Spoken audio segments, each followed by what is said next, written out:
Greetings, humans. You have entered the Command Zone, your destination for all aspects of Elder Dragon Highlander. Enjoy your stay.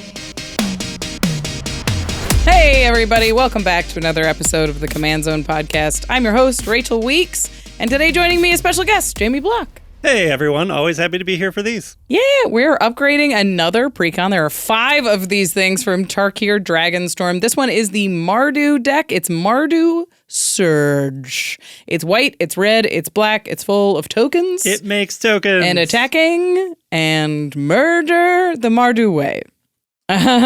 So today we are going to talk about everything that comes in this pre-constructed box off the shelf, all the fun, exciting value you can get from it, how the deck works mechanically, and then we are going to add 10 cards to it and cut 10 cards from it to get it in peak fighting shape for your next game night. Tighten up those screws, make the synergy even better, make sure that you've got a functioning deck on your hands. But before we get into that, we've got to, of course, shout out our sponsors. If you want to pick up any of the products that we talk about here today, go to cardkingdom.com/command and you are supporting the show. Card Kingdom has a huge selection of singles and sealed product. You could get this Precon, you could get the 10 cards we tell you to add, all in one place. We know that Card Kingdom knows cards, and they have a ton of cards on site. So whenever you're building a new deck, I really like to go there and just get as many cards as possible in one location. I'm only paying shipping once, and I know that the cards I ordered are the ones that are going to show up on my doorstep. I don't like ordering a regular foil and getting an etched foil, or ordering one border and getting another one. I really am picky about Magic cards, and I know you guys are too. So shop at a place that knows Magic cards and knows how to ship them safely to you. They put them in a little plastic box with a packing peanut and a sticker. It's a ton of fun. And you're supporting the show by going to cardkingdom.com/command. And once those cards are in your hand, you're going to need to protect them. Go to ultrapro.com/command and you can pick up some of the highest quality TCG accessories in the market today. They've got access to the official Magic art. So if you're really into Tarkir, like everybody at the office is, go pick up a playmat, pick up a deck box. If you're building this deck specifically, you can often get a line of cards to really deck it out. If you're a, I can't think of his name. Oh my God, a Zergo head. I'm so sorry, by the way, but you can get all of the accessories and really deck out your next game night. Plus, if you've got one card in particular that you want to show off, go check out their new One Touch Edge product. You can put a card in a little plastic case with a magnet and it'll keep it safe, and you can put it in a stand on your shelf. We have one behind us. You're probably seeing them on the screen. But they're great for signed cards or altered cards, stuff that was a gift but you don't have a spot for in a deck, maybe your commanders. They're a ton of fun. And if you buy them, use the affiliate link at ultrapro.com/command. Finally, you can support us directly over at patreon.com/commandzone. All of our patrons get early access to game nights and extra turns without ads. Yes. Plus, you guys get to see it before the general public, so you can help be a part of our quality control committee. Anytime a little thing happens, we'll have patrons be in there and like, hey, you guys should fix this before it goes out to the public. So it's fun having a community that gets a little peek behind the curtain as to how all of that runs. Plus, you get access to exclusive content like Turn Talks at certain tiers. Turn Talk is a conversation we have after every single game of Extra Turns where we just talk about the game. What did you like when you drew that card? Was that exciting? Like, what would you have done with one more mana or one more turn? Or, you weren't dead yet. It's a lot of fun. Again, patreon.com/commandzone. And we shout out one lucky patron every single podcast episode. And this one is dedicated to Rob Pierce. Rob, you Pierce. And also rock. Yeah, we have to say it. We're obligated to say they rock. What? Because they do, but also, it's tradition. Rob, you rock. Confirming. Just confirming for the Rob in the room.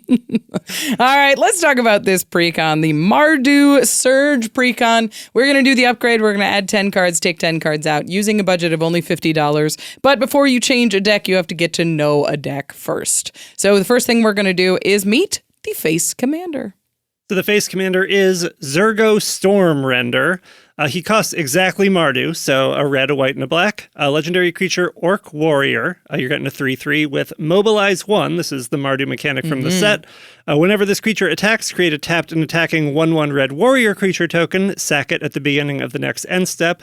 And then Zergo also has, whenever a creature token you control leaves the battlefield, draw a card if it was attacking. Otherwise, each opponent loses 1 life. Okay, this is sweet. So it makes a token every time it attacks and then pays you off for having an attacking token? Yeah. No matter how your token ends up leaving the battlefield, whether it's death or exile, and whether it's because it got blocked or because it just survived to the end of the turn, you're getting some amount of value for it. Cool. All right, so I would picture this deck to be obviously a very aggressive token strategy. You want a lot of tokens with haste. You want to make sure that you're clearing the way for your little creatures. It's going to go wide. It's going to be fast. It might have some sort of sacrifice synergy. Yeah, I certainly sort of see this and think, people are going to take the 1, and then it'll end up being 2, assuming that your commander's still there when it dies and you get the trigger. But a lot of the time, you're going to want the cards, you're going to want control. So I think some sack outlets in this is pretty appropriate. Yeah. And you can do the cool trick of sacking a token after damage because Exactly. it's still attacking. The Neat. reconnaissance phase. Yeah, the like that exists phase. Zergo's very cool. This is a very front foot deck. And let's meet the backup commander and see if they rhyme. This one is the dragon. Every deck has like a person and a dragon to go along with the Tarkir thing. So this is Neriv Crackling Vanguard. 2, a red, a white, and a black for a 4/4 spirit dragon with flying and death touch. When Neriv enters, create 2 1/1 red goblin creature tokens. Okay, so 5 mana, 3 bodies. Pretty good. Whenever Neriv attacks, exile a number of cards from the top of your library equal to the number of differently named tokens you control. During any turn you attacked with a commander, you may play those cards. Okay, so you get to draw cards equal to the different kinds of tokens that you have. Yeah. But you can only have access to them if you keep the commander in play and it can still attack. Yeah. And at the very least, you still have access to them. Your commander gets destroyed. It comes back. It attacks again. It remembers the cards that it exiled before. Great. But still, you got to be attacking with your commander, which, if that's your commander, is itself. Right. And people will recognize, oh, hey, that's the card advantage engine. Maybe I shouldn't let that keep doing that.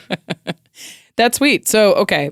Neriv in the 99 means just like if you've attacked with Zergo, you get access to it. Yeah. But it triggers on the number of different kinds of tokens. And Zergo makes soldiers, warriors. Zergo makes warriors. That makes sense. That's their whole thing. The Mardu is the warrior. Yeah. Okay, cool. So we've got 2 different card advantage engines. One, it seems much more aggressive in my mind. Zergo feels a lot more front foot, and this seems a lot more value based. Yeah, I would say so. I think that both you can get a little tricky with. Both sort of want haste in different ways. For sure, yeah. But yeah, both are sort of doing the same general thing of turn tokens into value. Right. All right, so those are the 2 options for the commanders out of the box, both going in a slightly different direction. We'll choose a direction once we've gotten to know the deck a little bit better. We like to start these things by letting you know how much value you're getting if you buy this Precon off the shelf. So we're going to talk about the total reprint value, but first, a couple of caveats. All of the numbers that we are measuring today are taken at time of recording, which is before these reprints are announced. So the numbers that we announced today are going to be a little bit higher than the ones that you're seeing because they haven't been announced yet. Once reprints get announced, that number goes down, which is good. That means that more cards are available to more people at lower costs. And the number that we're talking about only encapsulate the 75 reprints that are actually in the deck. There are like basic lands that aren't included in this. We obviously don't know the value of the 10 new cards. So those aren't considered until now when you're seeing them. So keep those in mind. So all of these numbers are relative. We compare them to each other. And one more thing, there's MSRP now. So we're basing all of our numbers based on this product costing $45. That number could go up, the number could go down depending on where you buy it and the popularity of each deck. But that's the only number we have today. Okay, so that all of that being said, the total reprint value for this deck is $156.25. nice. Yeah, not bad. That's very good. I mean, a lot of these precons from this set have a very high reprint value, certainly above the average of 2024, which was only, I think it's 79. So this is a full extra $20 of value than we expected last year. Yeah, I mean, that's great. And, I could say arguably not surprising, just, having 5 precons from an iconic Magic world, each sort of encompassing a pretty, well-supported strategy that has a lot of pieces people want to see again. It's good that they put some of the, desirable, needed to be reprinted cards, give them a reprint. Yeah, I'm very happy to see this number. We've been coming up with an additional number because of the fluctuating prices of precons these days to measure a bang for your buck value. So we take the total reprint value, that $156, and we divide that by $45, which is the current MSRP. You can divide it by whatever price you find yours at and determine whether that's a deal you're comfortable with. But the bang for your buck value for this deck is $3.47 worth of reprints for your $1 American spent, which is very strong. Yes, take those odds. Yeah, it's good. I will take it. The average bang for your buck last year was $2.75, so it's a vast improvement from what we expected last year. So that's great. I think of these decks as really strong starting points. Like, for a long time, I think I looked at it as like I'll buy it if the reprint value is good enough. But then I have a pile of cards that are sitting in my closet that I'm not actually playing, so they're not worth anything. So pick up this deck if you like one of these commanders, if you have an aggressive token strategy, if you want a Mardu mana base all in one place. I think looking at it as just a reprint value is not enough anymore because there's such good reprint value in each one that's like, you can buy every one if you'd like, but that's how you wind up with a lot of different decks that you never play. Yeah, exactly. If the strategy speaks to you as tokens always speak to me, yeah, then this is a deck that is worth getting. But yeah, just getting all 5, if you are the mythical Magic player who actively enjoys playing all 5 of the strategies represented by these precons, more power to you. Yeah, more cards to you. Yeah, that's true. So that is the reprint value from a bird's eye view. We're going to zoom in at the specific cards that come in the box that we're excited to see. We specifically only talk about the ones that are worth $5 or more. And in this deck, there are 10 of them. Yeah, not bad at all. Huge. What's this first one?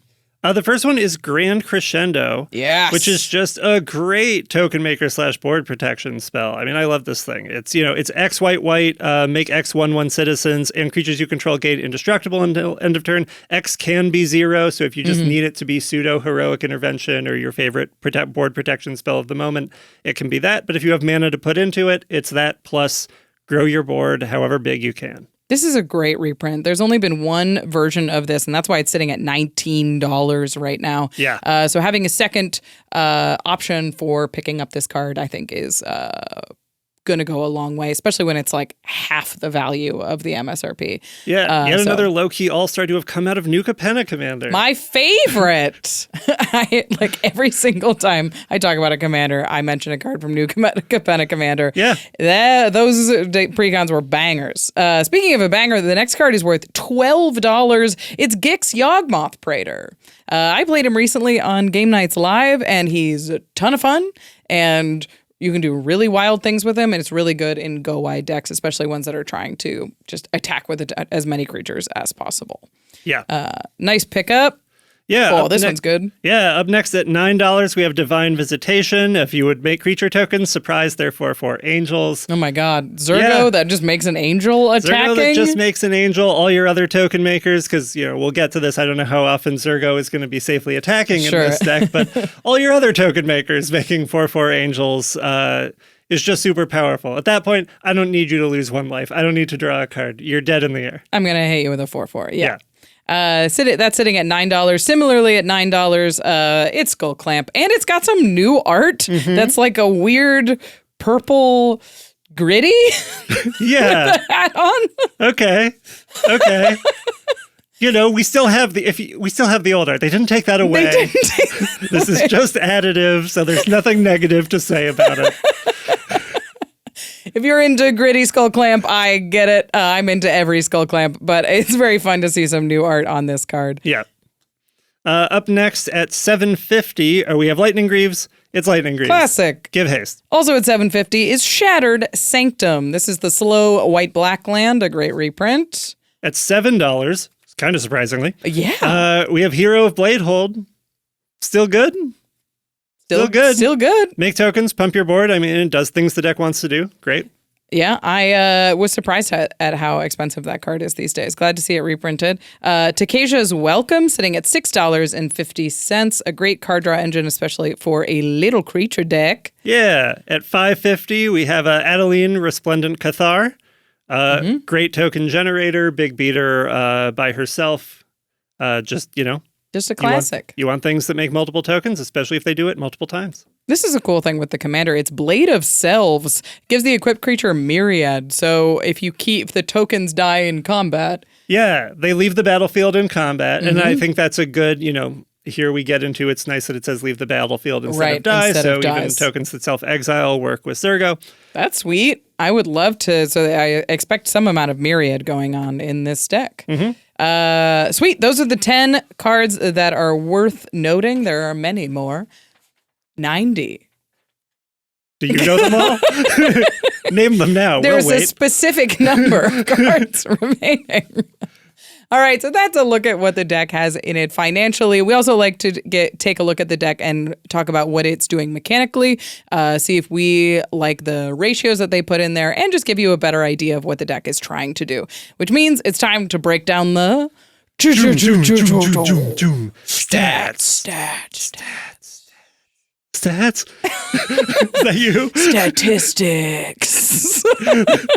The statistics. All right. First, we're going to talk about the nuts and bolts that go into every deck, the things that make every commander deck work. We're using our new deck building template. So if you haven't watched that video, we split things up into slightly different categories that are just mean a more general thing, but it gives you a better idea of like how we're actually counting each of these numbers. So the first one's an oldie but a goodie. It's ramp. There are 8, which is not awful, but not quite enough. Yeah, the template recommended 10 for the average list. For an aggressive deck like Zergo, I could see having a little bit fewer if you're not trying to get into like the 5 and 6 mana threats. If you're just trying to go wide, and like that makes some amount of sense. We'll see if that makes sense for the deck overall, but definitely lower on the ramp end than most decks. Yeah, it felt low. Sort of reading the face commander, my thought was like, have the tokens die, draw cards, double spell things that make more tokens. That's like a decent number of ramp to be able to play one cool spell a turn for a while. But if you want to take advantage of the card advantage, maybe it's a little low. That's fair. Speaking of card advantage, that's the next section. This is anytime you spend one card to get more than one card into your hand or into exile. If you can cast stuff off the top of your library, etc. There's 10 card advantage spells in this deck. This is lower than the template as well. We recommended 12 in the card advantage section. And it's nice that you have it in the command zone, but speaking as somebody who's played a lot of Mardu style decks, you're very delicate. Yeah, you just want more. You just have to be able to keep your hand full. And the command zone card advantage is, I think in either case, whichever commander you pick, not super reliable. Right. So upping that number is definitely going to be a goal. Same with this next number. There are 6 targeted disruption spells in the deck. That is much lower than we typically build around here. I run like as many as 12 targeted disruption spells, which is like what the template recommends. But if you're playing at like a Precon level, then the number feels a little bit more acceptable. It feels acceptable. It is just a little surprising in the colors. Like every color can do it, but these feel like the colors of I exile your stuff, I burn your stuff, I kill your stuff. Right. And for it to not be doing that much, I get you need enablers for the token strategy, and those are often not disruption spells. Yeah. But it's low interaction for the colors that it is. I agree. Especially for targeted disruption. If I'm playing an aggro deck, I like to run more targeted disruption and fewer mass disruption spells. So it is sort of surprising that this is as low as it is. Yeah. The next category is mass disruption. This is anytime you spend one card to deal with multiple cards, but it doesn't have to be destroy. It could be tap everything down, goad everything, just like even a ghostly prison. It's one card that sort of messes with multiple cards. And there's only 3 in this deck. There's only 3, and I confess to remembering that at least one of them, I don't remember exactly what it was, just felt, this is disruptive against some strategies sometimes, but it's not the kind of thing where you're going to look at it and be like, oh yeah, this is going to do what the category of mass disruption feels like it needs to do in terms of scale. Right. But Jukabog is included in this mass disruption because we include like that Graveyard Hate as mass disruption. Yeah, it is that, but it's pretty specific. Which is why we usually say that you need 6 mass disruption spells. So this is on the low end as well. Yeah. Finally, lands. There are 37 lands in this deck, 15 basics, 11 come in tapped. Before we comment on it, the way that we've been counting tapped lands is if they could come in tapped or untapped, they count as half a tapped land. Got it. So a lot of them will come in more times untapped or less times untapped, but it's just the easiest way to count them. On average, half tapped. So 11 tapped lands, which is fine, but for a deck that I would expect to sort of want to curve out, like a thing on 2, a thing on 3, you really can't have too many lands that are restricting how they come into the battlefield. Yeah, 3-mana commander that's 3 colors. That is tough. That is tough to get on 3, and you kind of want it early because you want to get that engine going and attack while the attacks are good. Yeah. A 37 lands, I think, is acceptable for a deck with a pretty low curve, which is what I would expect for a Mardu aggro deck to be doing. That number seems fine. Up next, we're going to talk about the specific categories for this deck, so you get to know what it's doing in a more unique way. Starting with creature tokens, to be expected, there's a lot of these. 29 cards create creature tokens in some way. 30 we've said is the magic number for like what the deck want to do. 29, that's almost 30. Seems acceptable. Yeah. Up next, it feels a little low, honestly, for a deck that's trying to attack with tokens. There's only 4 anthems in the deck. Yeah. Now, I will say, spoiler, anthems is not my first instinct. It's not the way that, like, reading the commander, I would push this deck. Seeing that anthems is sort of a category that they've clearly supported is like, yes, I get why they're good. I'm not saying don't do this. Right.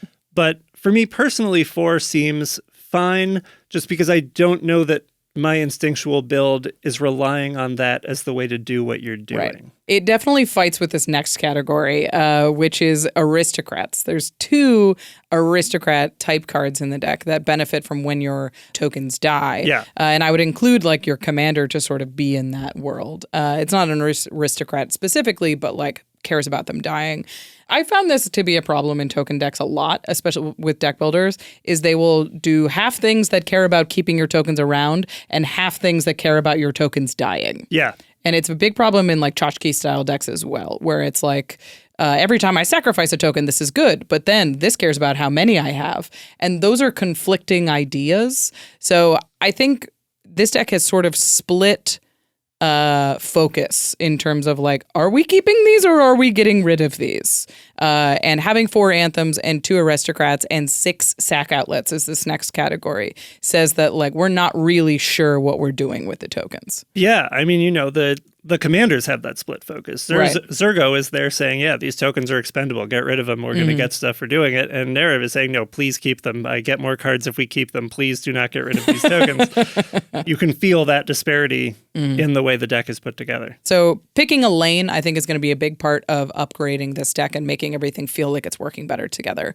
Up next is attack and damage triggers. There are 16 cards that care about attacking and actually dealing combat damage. Yeah, it's guiding you to be aggro, but you saw the colors that this commander is. You knew they're that guiding was you to happen. be aggro. That is the Mardu way. Have you met Zergo? That guy. And then finally is just something to keep in mind. Anytime you're building an aggressive deck that wants to keep a board together is protection spells. And there's only 2. Yeah. It's a little low. It is a little low. I like to run 3, maybe 4, depending on how important it is. If you're going more aristocrats, I think less is maybe better.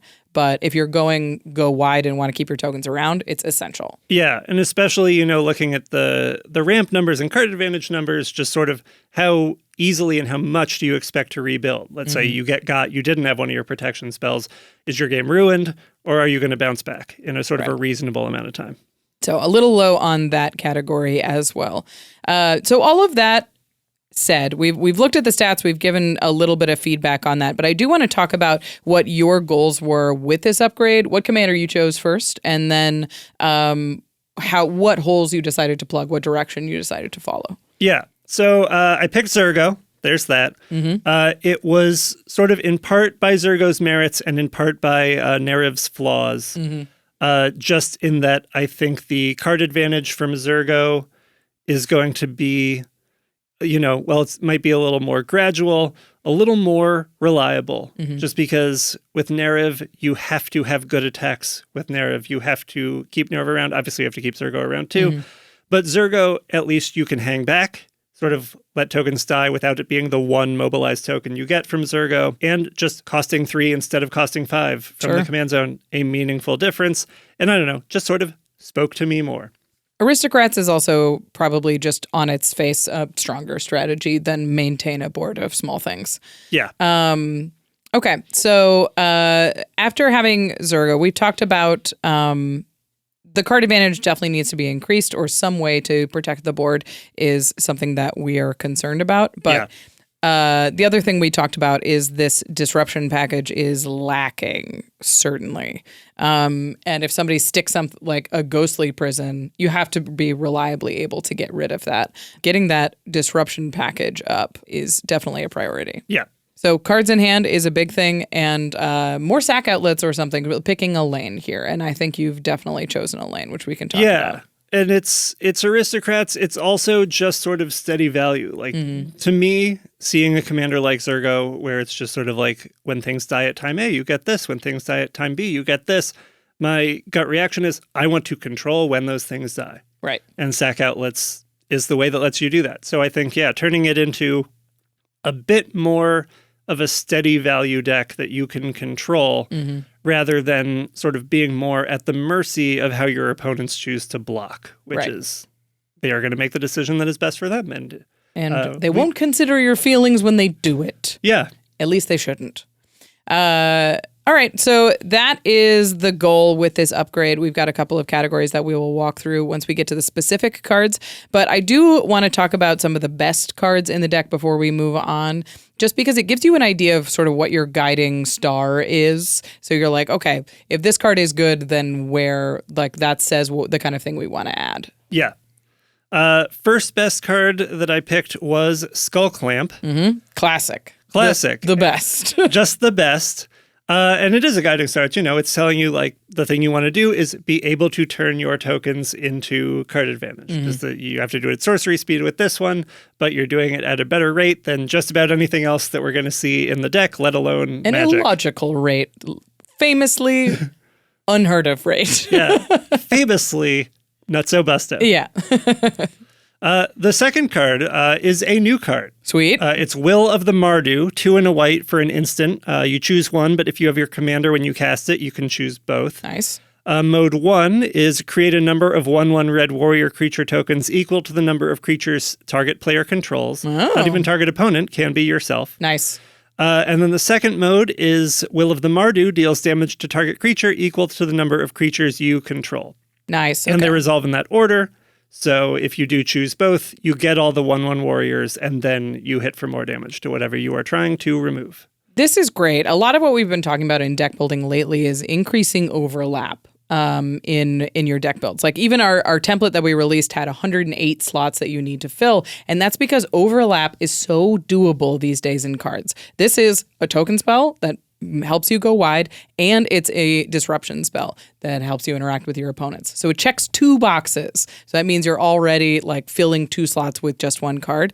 And the higher all of your numbers are, the better your synergy is, the better your deck works. Anytime you can have a deck or a card that fills 2 slots, the more powerful your deck is. Yeah. And this one in particular feels, when they make a card like that, they try to, it'll often be a little inefficiently costed to make up for the fact that it can fill 2 roles.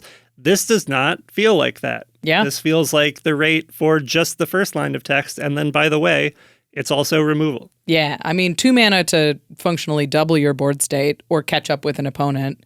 And then 1 mana to remove a creature is an absurd rate. Yeah. Especially with a efficient commander like Zergo. Yeah. Cool. So those are our guiding stars. That's where we're going with this upgrade. We're going to get into what specific cards we're adding to the deck, the 10 cards we're adding, the 10 cards we're taking out, after a few words from our sponsors. I might have written them. Please watch. Do it for Jamie. Listen well, my mechanical multitudes. It is I, Elishnorn, Mother of Machines, here to declare that the day is nearly at hand where I shall be supreme. Mother's Day! I demand at least one of you give me the gift all mothers crave. RAYCON wireless earbuds. RAYCONs are perfect for the busy mom, whether she's hitting the gym, at work, or invading every plane in the multiverse at once. Their new model is better than ever with 32 hours of battery life and multi-point connectivity. RAYCONs even come with active noise cancellation, which is handy when the wailing of my enemies gets too loud. Plus, best of all, RAYCONs start at just half the price of other premium brands. Now there's no excuse for you not to get me a pair in my favorite color, Cool Mint. So take it from the Mother of Machines. These machines will make your Mother's Day. Go to buyraycon.com/command to get 20% off site-wide. Right now, Raycon is offering up to 20% off site-wide when you go to buyraycon.com/command. Again, buyraycon.com/command. Cards, so many cards. Josh, what would you say is your most valuable card? Oh, well, actually, I do have a masterpiece sold. Wrong! It's your credit card. Wait, is this some kind of pay-to-win joke? No, unless by winning you mean protecting your important cards with a high-quality Ridge wallet. Check it out, I just got one. Ridge wallets are sleek and minimalist, and a huge step up from what I was using before. They're lighter, stronger, way more secure, and clearing out my old wallet made me realize how many cards I was carrying around that I just didn't need. Ridge makes it easy to protect the cards that really matter, because all their wallets come with RFID blocking technology to protect you from digital pickpockets. Plus, when I need to actually use a card, it's easy to slide out and tap to pay. As easy as it is to slide away right now! Oh, that's it. I'm getting a Ridge wallet.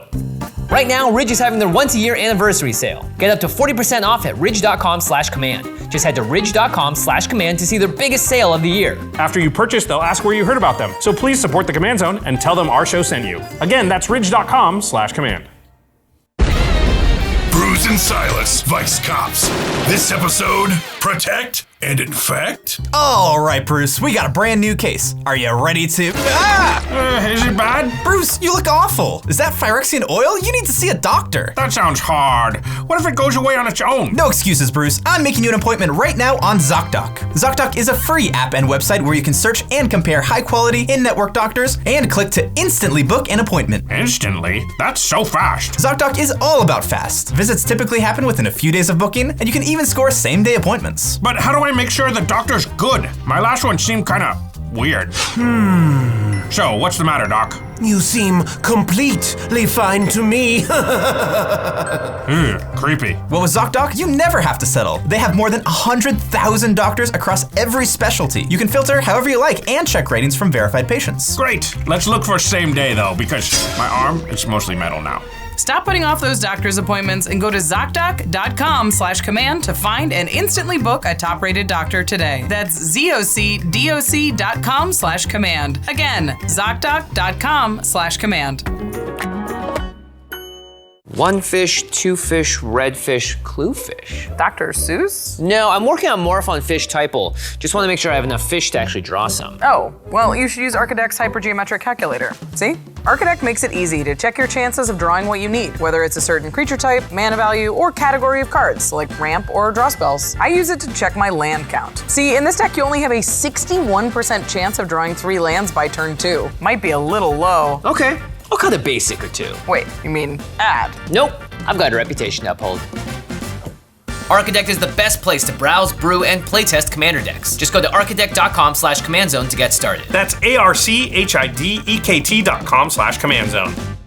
Welcome back, everybody. We are upgrading the Mardu Surge Precon from Tarkir Dragonstorm. We've got 10 cards to add to it. We've got 10 cards to take out. We've used a budget of $50, and we're going to tighten the screws on that deck, make sure that it's working as well as it possibly can for you so you can impress all of your friends. That's what we do Commander for. It's to impress our friends. Yep. Look how smart and good I am. Mm-hmm. Don't you want to hang out with me more? And we can be your smart friends. So you can impress your friends. So let's talk about these cards to add, starting with the disruption in the deck. It is quite low, and I'm glad we spent some slots to work on it. Yeah, let's get a couple new pieces in there. And this first one, I love that it is both targeted and mass disruption. It is a $1.75 card. Damn. Ah, damn. Ah, damn. Damn. It is black for a sorcery, but it has overload for 2 white. Destroy target creature. A creature destroyed this way can't be regenerated. But of course, if you overload it, then it becomes destroy each creature. A creature destroyed this way can't be regenerated. So tidy. This is one of those cards that's just like a reason to play Orzhov. It feels so good in your hand. You're like, I'm ahead, then I can kill a creature that's a problem. If I'm behind, I can wipe the board. It's perfect, fills 2 slots. Yeah. Scales with exactly where you are in the game. Solid, should be played more. I am always shocked when it is not higher up. $1.75 is so cheap for this card. Yeah. Like Damnation is what, like $25 or something? People don't want to play black and white. Just add white to your deck. It's Just good. do it. Change your commander for the sake of running Dam. All right. Up next is one of the best token cards ever printed for Commander. It's Elspeth, Sun's Champion. Sitting at $1.50 after some reprints. This is a 6-mana legendary Planeswalker Elspeth. The +1 ability is create 3 1/1 white soldier creature tokens. Yes, please. Yep. And the -3 is destroy all creatures with power 4 or greater. That's very convenient. Our commander's a 3/3. Very convenient. And makes 1/1s. And the -7 is you get an emblem with creatures you control get +2/+2 and have flying. I think I've seen this Planeswalker ult more than any Planeswalker in Commander. Interesting. Because it can defend itself so easily that it's just, people are like, I can't get to it, so what are we going to do? It's gone. I'll be honest, was not even considering the ult as a remote possibility when adding it, but I believe you. Because the +1 and the minuses are so good. Yeah, you just need those. I mean, the 3 tokens a turn, assuming you could protect it, which you can because you're making 3 tokens a turn. And then, a board wipe that just really can be pretty fully asymmetrical in a lot of cases. Maybe you lose 1 or 2 things. I mean, so everyone else also is almost certainly keeping some stuff. But get rid of the big threats that are the biggest problem. Yeah, this card's great in the deck. Again, overlapping. Makes tokens, mass disruption. Yeah. Up next, we are moving to sack outlets, but some of them are going to be pretty disruptive. This is, I believe, the biggest add by money in the deck. It is Yawgmoth Thran Physician, who currently sits at $17, skyrocketing back up after a recent reprint. But he's so good. He's so good. 2 black for a legendary human cleric, 2/4, protection from humans, and then has the ability pay 1 life and sack another creature, put a -1/-1 counter on up to 1 target creature and draw a card, and you can pay 2 black, discard a card, proliferate. It's the middle ability that we're here for. It's the pay 1 life, sack a creature to maybe kill something and definitely draw a card. It's the protection from humans. The line you forgot about. Your opponents are humans. What? That's broken, I think. Unless it's Air Bud, but magic. I'd watch that movie. Okay. Where was that in the movie speculation episode? Okay, I really want to see. I'm trying to come up with a Planeswalker Airbuds puns, and I just can't make it work. Oh, Comet comes out of infinity into go. the real world. Yeah, and there's no rules in the rule book against dogs playing Magic. Is that true? There's 250 pages of rules. It feels like it should be in there somewhere. Yawgmoth. All right, I'm focused. This card's busted. It's busted. You know that from the price. You know that from play experiences against it. And just being a sack outlet that does all these great things at instant speed, you can do the thing that we were alluding to of you attack after your token has already dealt damage, but before we're out of combat in the end of combat step. Sack that token, draw 2 cards, 1 from Yawgmoth, 1 from your commander, and start stacking up -1/-1 counters on whatever you need to. Yeah. Yawgmoth is a must kill when you're playing against a deck like this, and is well worth the $17 for this upgrade. Yeah. Similarly, this next sack outlet is also quite disruptive. It's Goblin Bombardment. Sitting at $4.50 after many reprints. This card used to be much, much more expensive. It's a 2 mana, 1 and a red for an enchantment. Sacrifice a creature.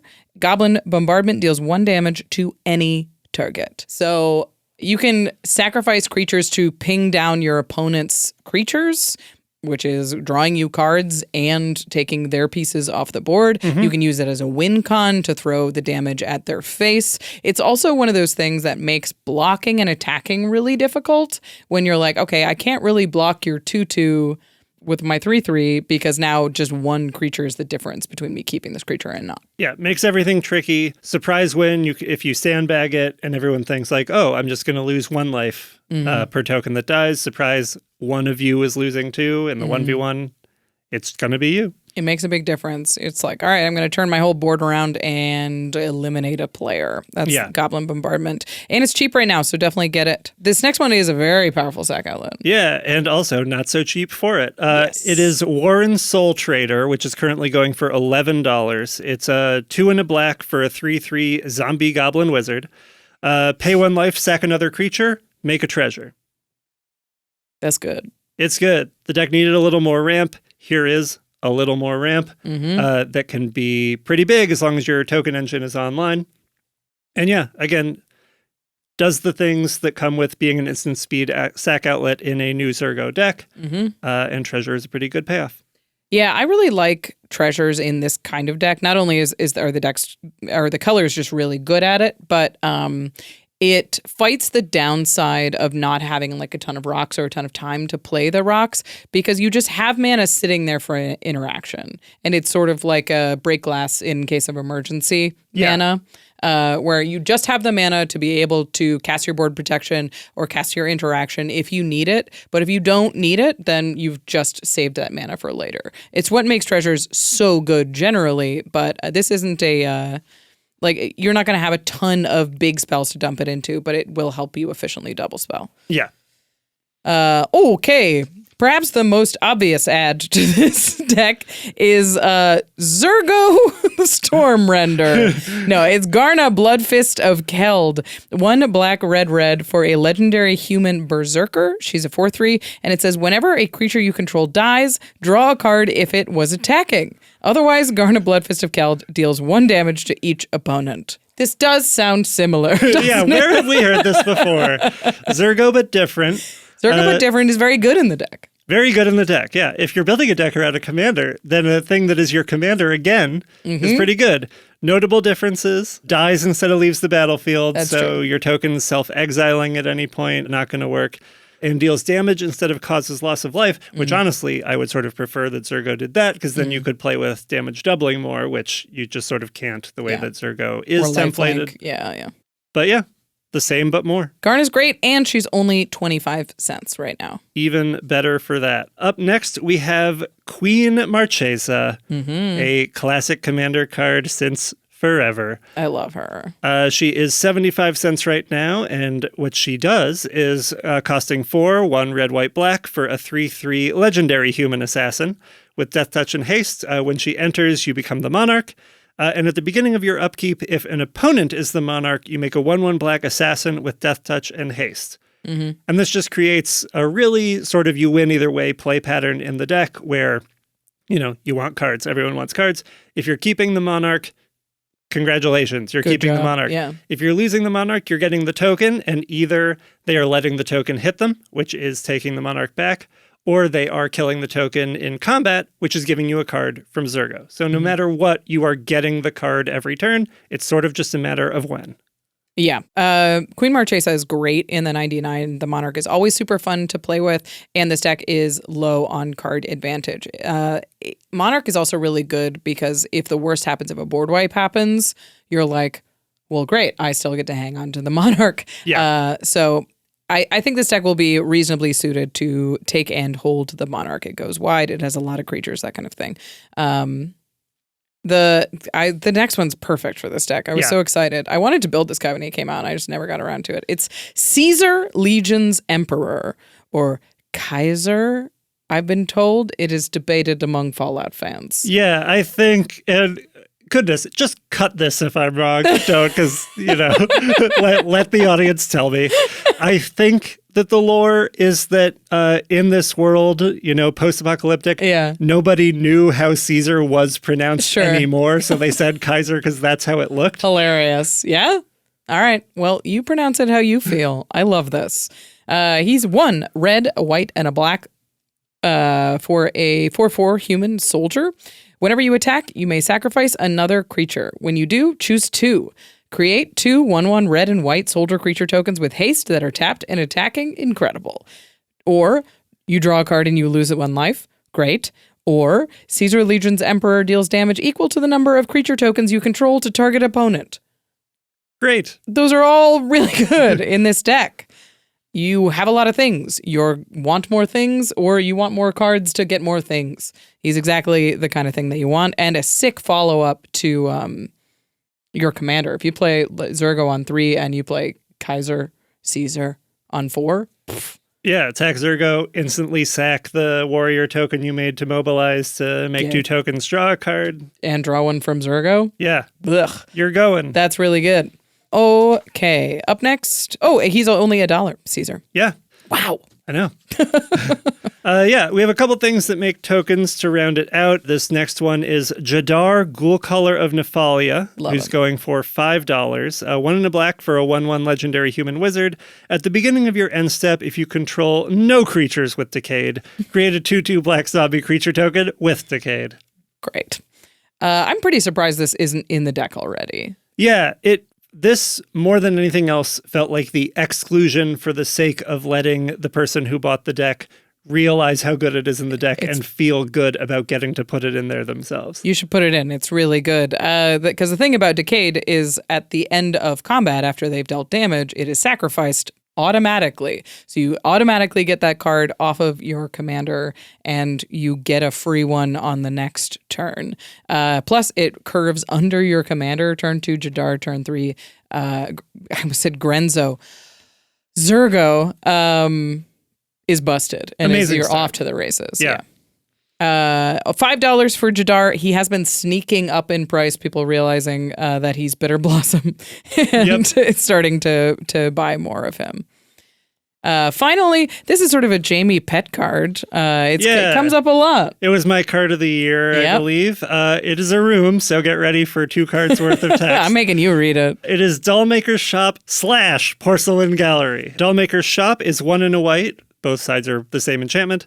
Whenever 1 or more non-toy creatures you control attack a player, create a 1/1 white toy artifact creature token, period, not tapped and attacking. Yep. And then the other side, Porcelain Gallery, 4 white. Creatures you control have base power and toughness each equal to the number of creatures you control. Best anthem. That's really big. I don't know if that's Craterhoof text. That is Craterhoof text. You get both of these cards in one for $6.50, which is well worth it. Yeah. Both sides are just incredible. And having both at the same time is, game-winning stuff, literally. Yeah. So, Dollmaker Shop can make you up to 3 tokens in combat as long as you're attacking all 3 of your opponents. It's perfect for the early to mid-game when we love tokens and we love attacking.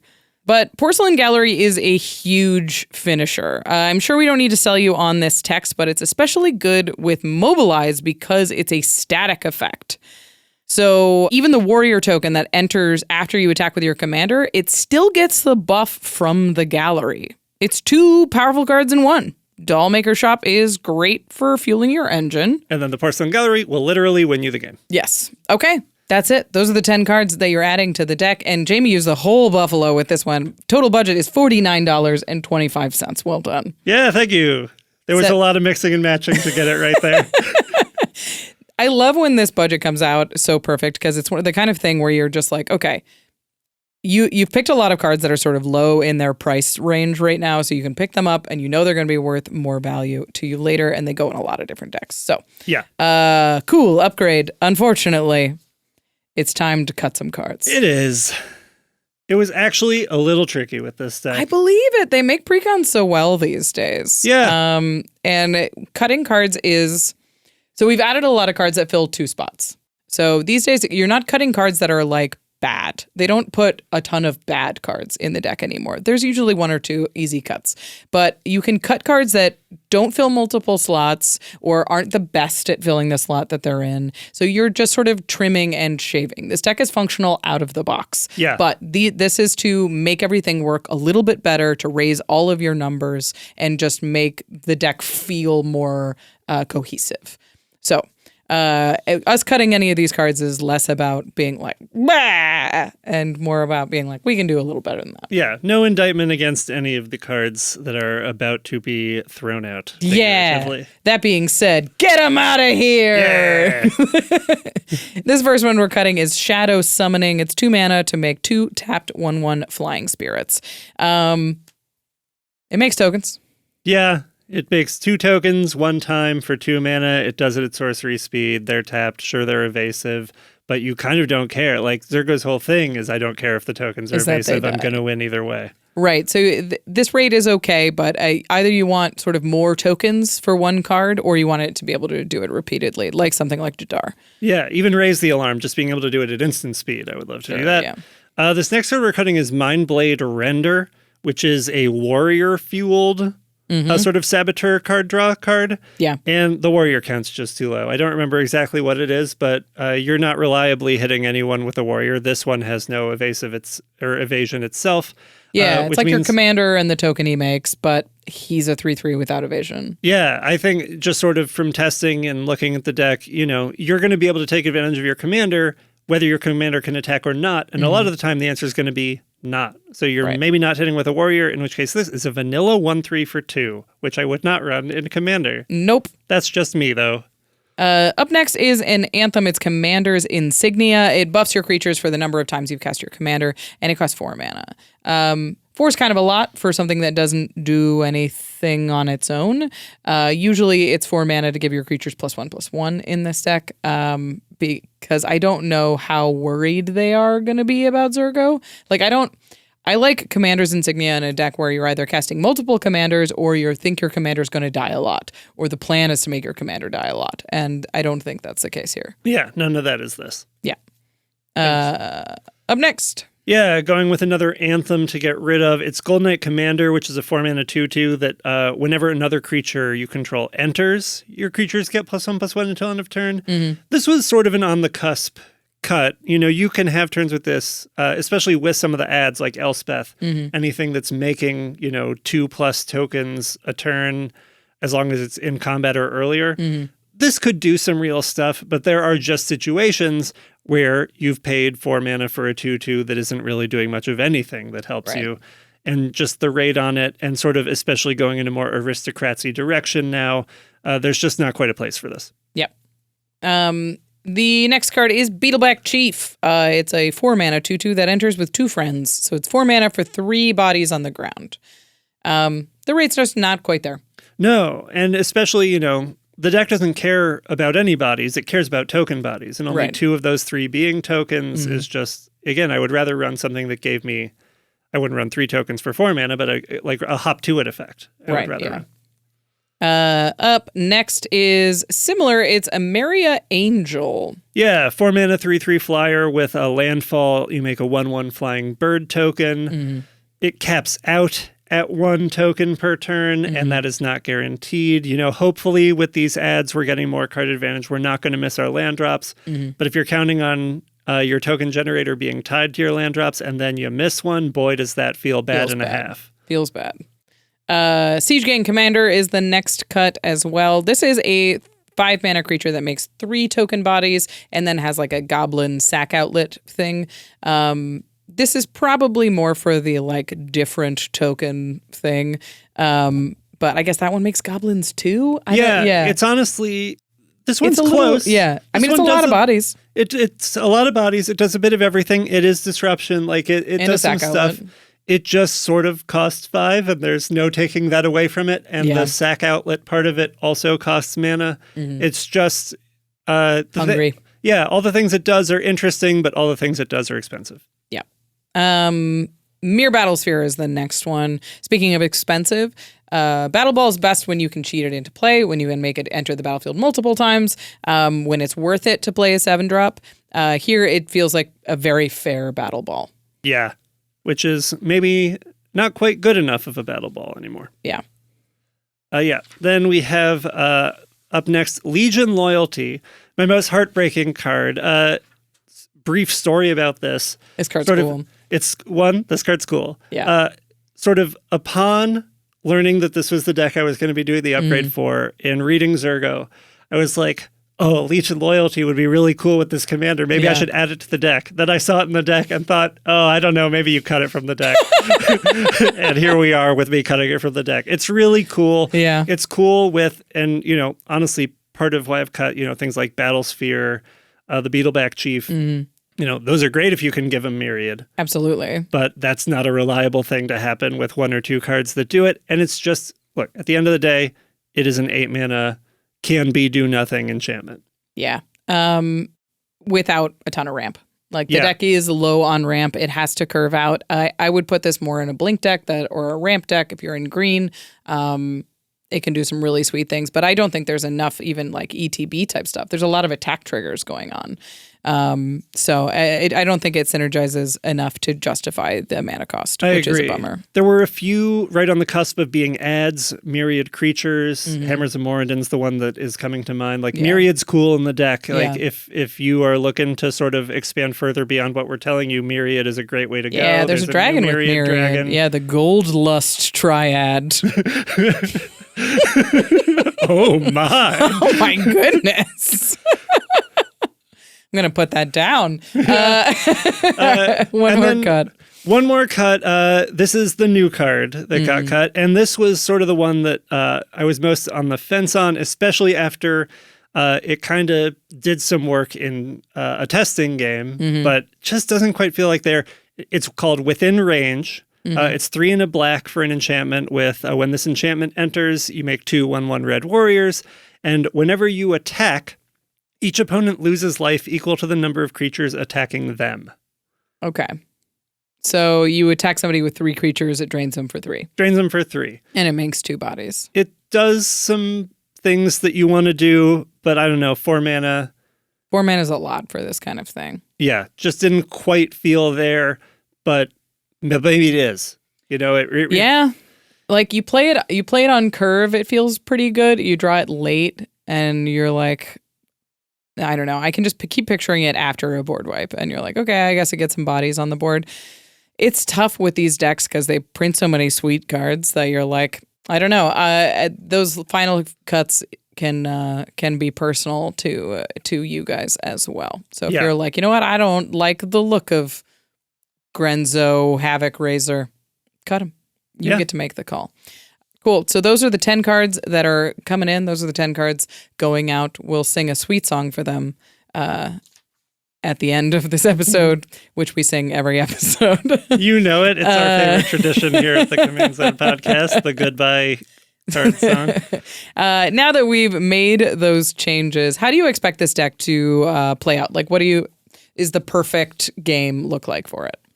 I think the perfect game is sort of this, Jadar into Zergo into Caesar/Kaiser thing of just getting an engine going that involves making tokens, drawing cards, both from Zergo and ideally from at least one other thing, and being sort of a pretty steady value engine that is building card advantage, building out a board of token producers until you get to the point that you can switch over to okay, we are an aristocrats deck in the traditional sense mode. I am going to start leaning into the drain. I am going to start making attacks that are for the sake of damage and sort of close out the game that way. It's like a pretty mid-rangey feeling strategy that is a lot more focused on having cards in hand and having options as opposed to being just mindless aggro, send things out and hope for the best. Yeah, I think in any commander game, there is a moment where the aggro deck is looking around. It was like everybody sort of has blockers. And that turn is getting earlier and earlier because creatures are getting better and more efficient. So making sure that you have a late game plan for what your deck is going to do is so essential when you're playing aggro. And I think shifting into aristocrats is absolutely a good strategy for this one. Other decks could shift more into like a mass disruption thing where you goad everything or you tap everything down. Yeah. But this one is not well set up to support that kind of thing. So that makes sense. Making sure that you have the board protection at the right time, that you have these value engines churning is how the deck is going to make it into the late game. Okay. To the listeners, what do you think about this Precon? Is this the Mardu token Precon of your dreams? Does this live up to the last Zergo? There's a couple beloved Zergos. Zergo Helm Smasher used to be a classic commander. Played against a lot of Zergo Helm Smasher. Any cards we missed to add to the deck that you're like, those are essentials, you've got to put them in? Any cards we suggested to take out or add that you disagree with? Fight for Legion loyalty in the comments. I believe you. If you want to pick up any of the cards that we talk about today, go to cardkingdom.com/command and you can pick up all of these singles, the ones that we added, the ones from the deck. There's a lot of cool new tech from each of these Precons. Go and make sure you've just looked at all of the new cards that came out in all the Precons. That's the easiest way to miss a really sweet card that's perfect for your deck. I was looking like at one of the zombie cards that I was like, oh, this should be in Sidisi, definitely. One of the Ether Drift ones. And just haven't bought it. Didn't know it existed. It's fine. I miss cards too. Luckily, Card Kingdom has so many cards that you can get in one place when you're like, you know what? I am going to upgrade this deck. I need to get 15 new cards. You can get them shipped to you safely in one package. Make sure that it arrives on your doorstep. None of your cards bent or wet or anything or taped to a cereal box. That's the Card Kingdom promise. And you can support the show when you shop with them if you go to cardkingdom.com/command. That's the other promise. That's the other promise. And then once those cards are in your hand, you're going to need to keep them safe yourself. You don't have Card Kingdom to help you. Go to ultrapro.com/command to get sleeves and deck boxes, playmats, binders, everything you need for your growing Magic collection. That one box in your bedroom is not going to cut it anymore. You need a trade binder. You need binders to keep track of your new expensive cards that aren't in decks yet. Plus, if you've got a cool card that you want to show off, they've got this new one-touch edge frame that you can put a card in and it stands up so you can showcase your commander. And then when it's time for game night, you can pull it out and put it directly onto the table. If you like altars like me, this is a great way to showcase the art that you have in your house, but is sort of trapped in a deck box. I think they're very cool. And if you pick them up, you go to ultrapro.com/command and you are supporting the show when you shop. All right, we've talked about a lot of Magic. Let's talk about something outside the world of Magic. You've had a game that you've been enjoying. Yeah, it is a game that I've been enjoying watching. Sure. In part because, despite working among some very, I'll say it, nerdy, techie people. What? My gaming habits are a MacBook, a PlayStation, and a Switch, and that's it. Notably missing is PC. So let's talk about PC game Keep Driving. It just seems really cool. A couple of people around the office have played it, and I've gotten to sort of live the experience vicariously through them as well. It is a road trip RPG where the enemies are things like I'm stuck behind a tractor. It's not clear how the lanes work. You stop at towns, you're managing your gas, your hunger, your resources, and it's Bathroom? really I'm not sure about bathroom. That is a key road trip resource. There's a key road trip resource. It gets into, some heavy adult themes and stuff. It can take a serious tone, but it can also be wacky. There's all these various hitchhikers you can pick up, which is a big mechanic of the game, sort of leveling up your relationship with them to get new abilities. There's one who has sort of a hippie energy who has an ability you can unlock that just sort of makes problems go away. That's fun. Yeah, the difficulty slider is, the question is, how is your relationship with your parents? Because the better it is, the more likely they are to help you out if you get into a jam. Yep, okay. It's really That's flavorful. very clever, yeah. Sort of indie RPG, really cool art style, which you are hopefully seeing right now and have been for a little bit, that I think is sort of the last straw in a good way in terms of making it a game that's just got a lot of appeal for a lot of people. Yeah. The straw that made the camel love it. Oh, I love having all these straws on my back. I was lukewarm before, but now it's applying that. What a good amount of pressure. The happy medium straw. check out that game. We will have a link in the show notes for you to watch it or just check it out if you are a PC gamer at home. Before we go, we want to say thank you to our amazing team here at the Command Zone that make these episodes possible. Thank you to Rachel Kendra, Karina Cruz, Sebastian Salazar, Gaurav Galati, Jordan Pridgeon, Jake Boss, Eric Lem, Josh Murphy, Manson Lung, Christopher Matista, Evan Limburger, Sam Waldo, Josh Likwai, Jimmy Wong, and to Jamie Block for taking the time to talk about this Mardu deck with me. I appreciate it. Yeah, thank you all for joining us. Thank you for having me. Yeah, anytime. Thanks for watching, everybody. We hope it helped. We hope you're enjoying Tarkir Dragonstorm. It looks like a very cool set. So, ta-ta for now. Bye-bye.